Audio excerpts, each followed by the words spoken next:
Good morning बच्चों। एक ऐसा चैनल जो आपके हर लेसन्स की वीडियो आप तक पहुंचाता है। एक ऐसा चैनल जहां पर आपके छोटे से बड़े प्रश्नों के उत्तर मिलते हों। एक ऐसा चैनल जहां पर आपको हर मैप्स की वीडियो मिलती हैं। उस चैनल का नाम है स्टडी हिस्ट्री विद पवन चौहान। तो जल्दी से मेरे चैनल को सब्सक्राइब कीजिए। मैं फिर से कह रहा हूँ, चैनल का नाम है स्टडी हिस्ट्री विद पवन चौहान। बहुत सारे ऐसे लेसन रह गए थे जिनके रिवीजन के वीडियो मैं बनाना भूल गया था, या यूँ कहो कि मुझे समय नहीं मिल रहा था। अब आपको हर दिन एक वीडियो मिलने वाली है। आज हम जिस लेसन को लेने वाले हैं वो लेसन है पहला, इंटे मनके तथा अस्थियाँ। यहाँ से जो इम्पोर्टेंट प्रश्न हो सकते हैं इस बार के एग्ज़ाम के लिए वो हैं ये। पहला है भारत की प्राचीन सभ्यता, इसके नाम क्या है, 3 नाम वो जानना। दूसरा है वो 5 इंपॉर्टेंट शहर जो इस बार एग्जामिनेशन में कोई एक पूछा जा सकता है वो। फिर भवन के बारे में, विशाल स्नानागार के बारे में, नालियों की व्यवस्था के बारे में, और फिर आता है मृतकों का संस्कार कैसे वो करते थे। लेकिन इससे पहले मैं बता दूं, आपको इंडस वैली सिविलाइजेशन को ज़रूर पढ़िए, ढंग से पढ़िए, अच्छे से पढ़िए, क्योंकि हमें पता होना चाहिए कि हम जिस सभ्यता के बाशिंदे हैं वो सभ्यता दुनिया की सबसे बड़ी सभ्यता तो थी ही, लेकिन ऐसी सभ्यता जो शहरी सभ्यता थी, ये अपने आप में बड़े प्राउड फील करने वाली बात है कि आज से लगभग 6000 वर्ष पूर्व हमारे जो लोग थे वो गांव में न रहकर बल्कि शहरों में रहते थे।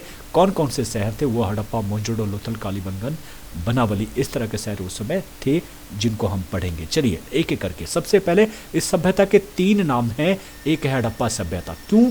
1921 में जो पहला खोजा गया इस सभ्यता का जो अवशेष थे वो हड़प्पा नामक जगह से मिले थे, इसलिए इसको कहा जाता है हड़प्पा सभ्यता। क्लियर हो गया? 1921 में जब इस सभ्यता का अवशेष मिले, किस जगह से? हड़प्पा से मिले, इसलिए को कहा जाता है हड़प्पा सभ्यता।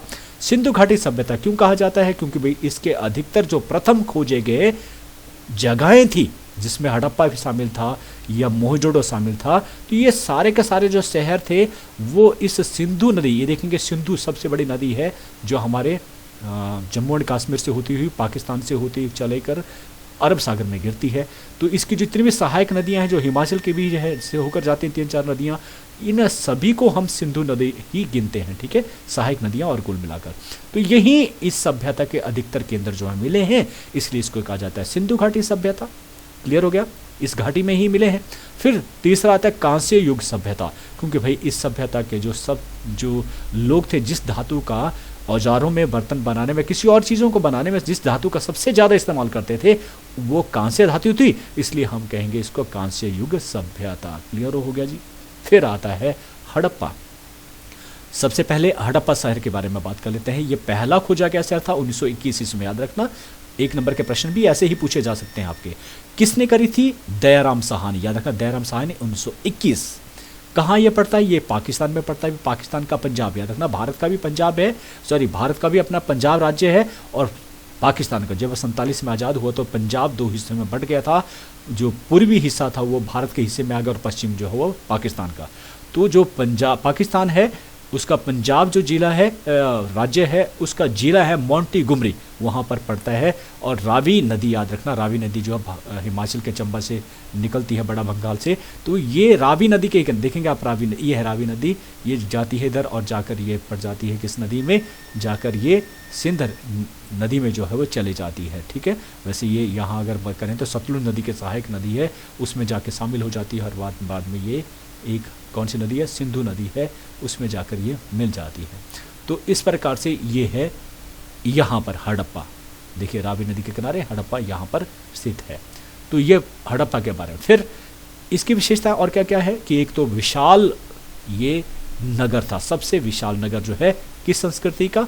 हड़प्पा सभ्यता का, या सिंधु घाटी सभ्यता का, कांस्य युग सभ्यता का। फिर मकान कैसे थे? पक्के थे। अगर आप देखेंगे ये हड़प्पा का ही एक इमेजिनरी जो है बनाया गया है कि जब खोदा गया तो वहाँ जो साक्ष्य मिले उसके आधार पर यह बनाया गया है। पक्के मकान थे, पक्के मकान, और सड़कें थी, गलियाँ थी, रात को जो है वो प्रकाश करने की व्यवस्था थी, मतलब मिसाल जो है जलाई जाती थी, और इस प्रकार से प्रकाश को, बिजली का प्रबंध नहीं था। याद रखना, 6000 वर्ष पूर्व की बात हम वहाँ पर कर रहे हैं। इसके अलावा और क्या था? वहाँ पर जो है प्रकाश तो होता था रात को, लेकिन गोदाम घर भी थे, गोदाम घर जहाँ पर अनाज जो है अतिरिक्त अनाज को रखा जाता था, ताकि जब भी अनाज की कमी हो तो उस समय उसको निकाला जा सके और लोगों को बेचा जा सके। फिर मूर्तियाँ, ये वहाँ से खुदाई में मिली है, मोहरें वहाँ से मिली है। और शत्रुओं की सुरक्षा के लिए जो यहाँ पर क्या किया गया थी, एक दीवार बनाई गई थी, किलाबंदी की गई थी। मतलब ये समृद्ध प्रांत था, ठीक है, समृद्ध प्रांत नहीं, समृद्ध नगर था हड़प्पा।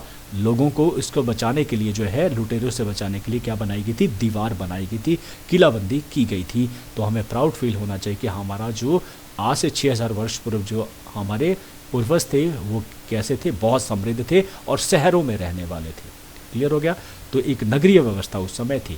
और इनके जो संबंध थे, अगर हम बात करें कि वो समृद्ध हुए होंगे तो व्यापार से ज़्यादा हुए होंगे। तो व्यापार किससे करते थे, याद रखना, उस समय की जो समकालीन सभ्यता उसका नाम था मेसोपोटामिया की सभ्यता। मतलब इराक, याद होगा आपको, इराक जो है ये अरब देश है, तो इराक देश को ही पहले मेसोपोटामिया कहा जाता था। तो उनके साथ हमारे जो है वो क्या थे, व्यापारिक संबंध थे, व्यापार करते थे। कैसे पता चला, क्योंकि उनकी जो मोहरें हैं वो इस यहाँ से हड़प्पा से मिली हैं, और हड़प्पा की जो मोहरें वो कहाँ मिली हैं, वहाँ इराक में, मतलब मेसोपोटामिया में मिली हैं। इसलिए माना जाता है कि दोनों के बीच में व्यापारिक संबंध है और उसी से वो समृद्ध हुए। फिर दूसरा जो शहर है वो है मोहनजोदड़ो। तो मोहनजोदड़ो भी जो है वो हड़प्पा की तरह जो है बड़ा एक क्या बोल रहे हैं हम, नगर था। और ये कहाँ पर स्थित है ये भी बात कर लेता, लेकिन खोज सबसे पहले इसकी 1921, इसका 1922, एक साल के बाद जो हुई, और रखाल दास बनर्जी ने इसने खोज करी थी। ये भी पाकिस्तान में ही पड़ता है। अगर आप देखेंगे तो ये है आपका सिंधु नदी के पास जो है मोहनजोदड़ो ये स्थित है। तो कहाँ है, सिंध प्रांत का लड़काना जिला, याद रखना, सिंध प्रांत का लड़काना जिला प्रांत जो है, अब पाकिस्तान का जो सिंध प्रांत है, ये सिंध प्रांत है, यहाँ पे लड़काना जिला में ये स्थित है। रखाल दास बनर्जी ने इसकी जो है खोज करी थी। 1922 ईस्वी में इसकी खोज की गई थी। और ये जिस नदी के किनारे है उसका नाम है सिंधु नदी। क्या नाम है, सिंधु नदी। ठीक है जी, ये आपको नंबर दिलाते हैं इस तरह के आंकड़े। फिर इसका जो है विशेषताएं क्या थी, एक तो यह प्रसिद्ध नगर था, बड़ा नगर था, और इसके अलावा इस जो मोहनजोदड़ो का शाब्दिक अर्थ है, ये भी कई बार पूछा जाता है, तो शाब्दिक अर्थ हुआ इसका, मीनिंग इसका क्या निकलता हुआ है, मृतकों का टीला। क्यों भाई, क्योंकि ये जो शहर था ये इसकी 7 सतहें मिली। मतलब ये जो शहर था ये अपने समय में 7 बार उजड़ा और 7 बार ही ये बसा।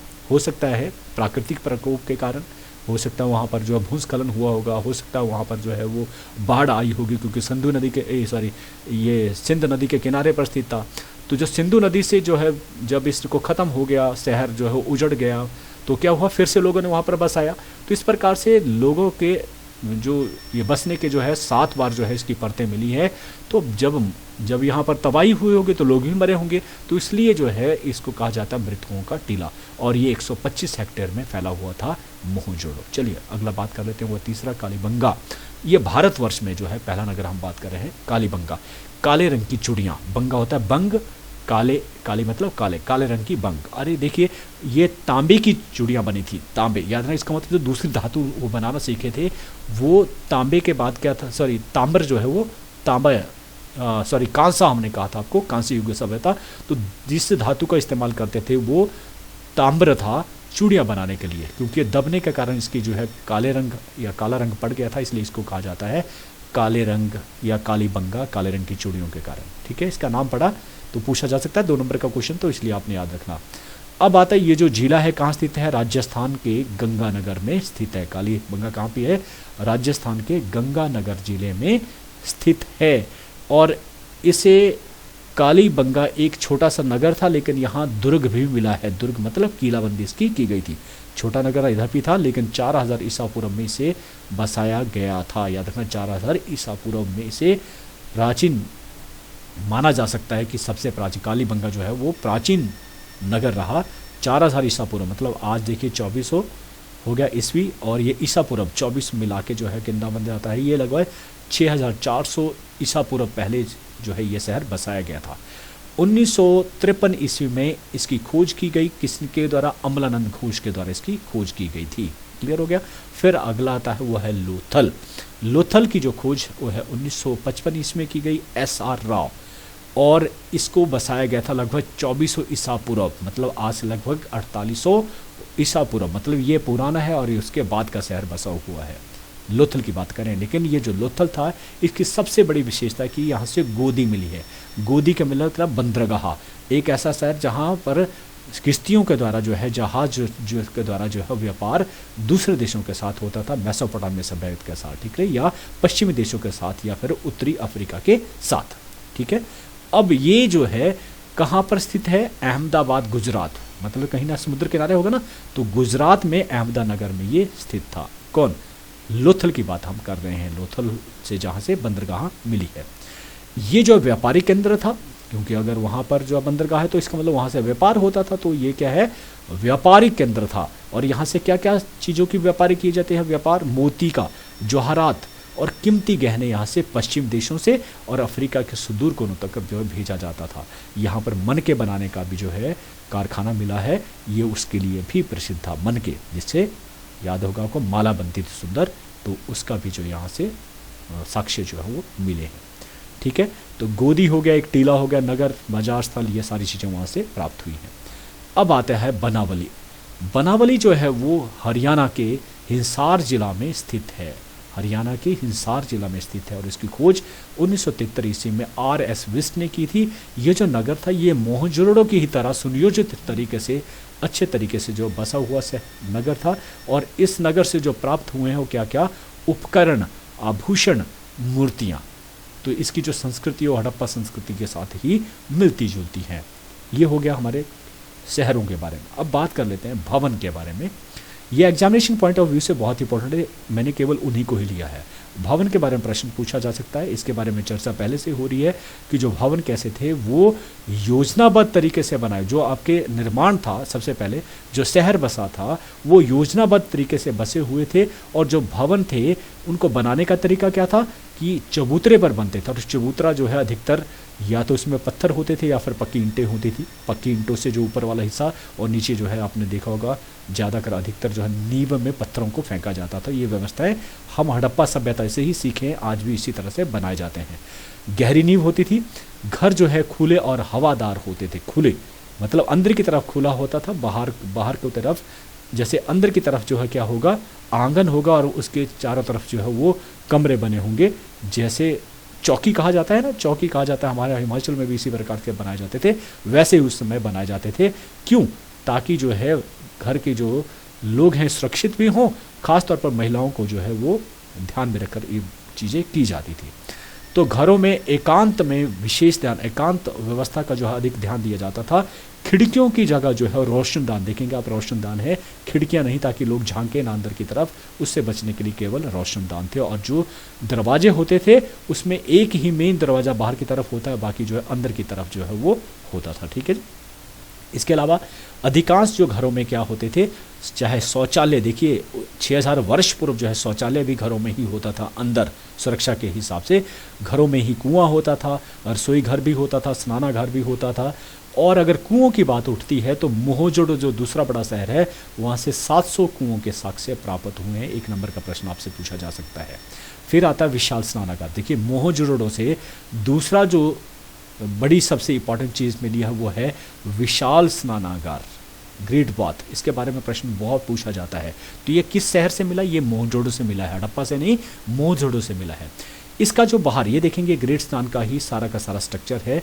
इसका बाहर का अगर देखेंगे तो लंबाई और चौड़ाई जो है वो है 180 गुणा 108, 180 फीट जो है ये लंबा है और 108 फीट जो है ये चौड़ा है।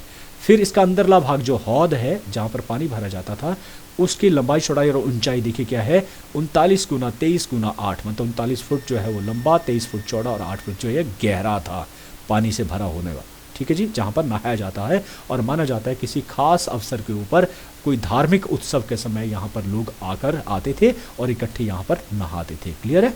अब आता है कि ये स्ट्रक्चर की ही बात हो रही है, हमें उसके बारे में बताना है। तो यहाँ जो पानी होता था वो रिस ना जाए, इसलिए चारकोल का इस्तेमाल, जिसे हम सड़कें बनाते हैं ना, तो वो चारकोल का इस्तेमाल भी यहाँ जो है मिला है दरारें भरने के लिए, चाहे नालियाँ हो चाहे इस हौद की बात हो। पक्की ईंटों से बना होता, पक्की ईंटें, सोचिए पकाकर ईंटें जो है, आज का ये चलन है, वो तो समय 6000 वर्ष पूर्व भी इसको चलन में था, तो हमने वहीं से ये बातें सीखी है। तालाब में जो है जो पानी था वो कुआं, यहाँ से ऊंचाई के ऊपर एक कुआं बना था, वहाँ जहाँ से ये पानी जो है यहाँ डाला जाता था नालियों के द्वारा, और नालियों के द्वारा ही अंदर अंदर से ये पानी जो है गंदा पानी निकालने की व्यवस्था भी स्थापित थी। ठीक है, इसके चारों तरफ जो बहुत सारे कमरे जो है वो बने हुए थे, और इधर भी माना जाता है कि खास उत्सव के समय इन कमरों की व्यवस्था कमरों के लिए इसलिए बनाए होंगे, या फिर जो है स्त्रियों के लिए बनाए होंगे, तो संभवतः कोई ना कोई कार्य इन कमरों से लिया जाता था। लेकिन ये सहज बात है कि इतना बड़ा स्नानागार बनाया जाना केवल एक आदमी के लिए नहीं था, बल्कि ये सभी लोगों के लिए था, और ये खास उत्सव के समय इसका इस्तेमाल किया जाता था। उतरने के लिए यहाँ से दोनों तरफ से, यहाँ से भी सीढ़ियाँ थी और यहाँ से भी सीढ़ियाँ थी नहाने की। फिर आ जाता है, हाँ एक और चीज़ रह गया कि इसका जो निर्माण था वो आज से लगभग 2500 ईसा पूर्व, अब 2400 ईस्वी हो गया ना, तो 2500 ईसा पूर्व और 2400 को मिला दिया जाए तो ये लगभग 4900 वर्ष पहले की बात हम जो है कर रहे हैं, उस समय ये बना था। फिर नालियों की व्यवस्था, ये भी बहुत ही इंपॉर्टेंट है। देखिए नालियाँ, ये भी उसी की जो है नालियाँ हैं, पक्की ईंटें बनी है, और इन पक्की नालियों को जो है ढकने की व्यवस्था भी थी ताकि इसमें कचरा ना चले जाए। तो मतलब कहीं ना कहीं जो गंदा पानी था वो घरों से निकलता था, और घरों से निकल कर ये चला जाता था कहाँ पर, गलियों में, गलियों से सड़कों में चले जाता था, जो सड़कों में कहाँ साथ साथ बनी होती ना नालियाँ, ठीक उसी प्रकार से। और ये शहरों की जो नालियाँ थी, ये गंदे जो पानी था वो नालों में जो नाला होता था, प्राकृतिक नाला जहाँ पानी बहता था, उसमें जाकर ये मिल जाता था। इस प्रकार से पूरा शहर जो है साफ सुथरा रहता था। इस प्रकार से ये नालियों की व्यवस्था थी। फिर आता मृतकों का संस्कार, कि मर जाने पर जो है जो संस्कार थे, क्या उनको दफनाया जाता था, क्या जलाया जाता था, क्योंकि परिस्थितियाँ ही, देखिए एक चीज़ मैं बता देता हूँ, अगर अरब देशों में, ईरान, इराक, जो भी आपके अरब देश हैं, वहाँ पर लकड़ी नहीं होती है, पेड़ नहीं होते, इसलिए वहाँ पर दबाने की व्यवस्था है, तो इसको धार्मिकता के साथ हम जोड़ देते हैं। लेकिन ये जो है सबसे इंपॉर्टेंट कि जो भौगोलिक परिस्थितियाँ उनके अनुसार जो आदमी कार्य करता है। लेकिन यहाँ पर 3 तरह के जो है वो प्रथाएं प्रचलित थी मृतकों के संस्कार की। पहली प्रथा क्या थी कि सबको जो है पूरी तरह से जला दिया जाता था, और फिर जो राख बच जाती थी उसे किसी जो है बर्तन में डाल दिया जाता था और उसे दफना दिया जाता था, जैसे कि ये डाला गई है। ठीक है जी। फिर दूसरा क्या था कि सबको जो है पूरी तरह से जला दिया जाता था, जो आजकल हिंदुओं में सबसे ज़्यादा प्रचलन में है, ऐसा ही किया जाता है और हम करते हैं। ठीक है। और तीसरी व्यवस्था क्या थी कि जो है किसी शव को जो है वो बाहर खुले में छोड़ दिया जाता था, और किसके लिए, ताकि पशु पक्षी जो उसको खा सके, और इसका मांस जब खा लिया जाता था, जब अस्थि पंजर जो है बच जाता था, उसको जो है दफना दिया जाता था। तो ये 3 तरह की व्यवस्थाएं थी उस समय, ये आपको याद रहनी चाहिए। तो इस प्रकार से ये सारे के सारे 10 जो प्रश्न थे वो यही समाप्त होते हैं। अगले भाग में मैं और इंपॉर्टेंट प्रश्न इसी लेसन के आपको बताने वाला हूँ। लेकिन क्या आपने इसको ढंग से सुना, इसकी परख कर लेते हैं। सबसे पहले 1921 ईस्वी में प्रथम जो खोजा गया नगर था उसका नाम था हड़प्पा। बिल्कुल सही कहा, इसलिए इसको हड़प्पा संस्कृति के नाम से भी जाना जाता है। लोगों के द्वारा सबसे अधिक जिस धातु का इस्तेमाल उसमें किया जाता था वो कौन सा था, बिल्कुल सही कहा, कांस्य। ठीक है।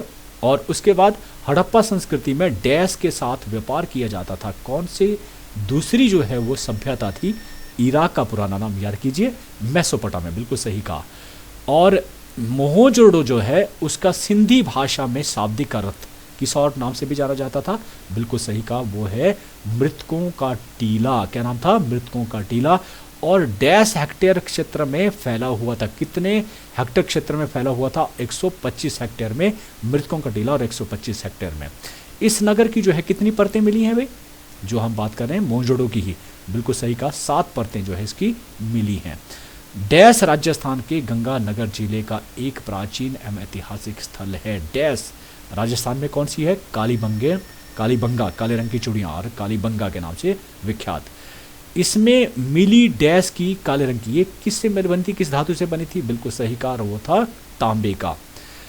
इसी काले रंग की चूड़ियों के नाम, एक तांबे की चूड़ी के कारण से कालीबंगा कहा गया था।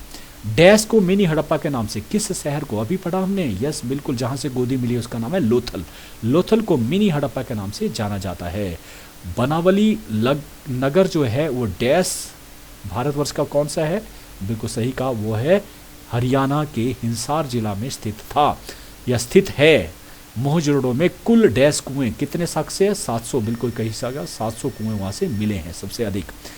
अब आता है स्नानागार, जो अंतिम हम पढ़ा, उसकी बाहर से लंबाई और चौड़ाई कितनी थी, बिल्कुल सही कहा, कितनी थी, 180 गुना 8, 180 गुना 108, यही सब, यही अक्षर है, इनको आगे पीछे कर लीजिए, 108 बन जाता है। अगला जो है उसकी लंबाई थी, जो अंदर मध्य वाला हिस्सा था, 39 गुना 23 गुना 8, बिल्कुल सही कहा। सिंधु घाटी सभ्यता के लोगों के शवों को विसर्जन करने की कितनी प्रथाएं थी? 3 तरह की प्रथाएं थी। तो इसका मतलब आपने अच्छे से समझा, मतलब अच्छे से सुनोगे तो अच्छे नंबर ही आएंगे। इस पर कायम रहिए और मेरी वीडियो को ध्यान से पढ़ते रहिए, सुनते रहिए और लाइक भी करना ना भूलिए। ये मेरा परिश्रम रहेगा आपकी तरफ से। धन्यवाद जो आपने मुझे सुना, बहुत बहुत धन्यवाद, थैंक यू।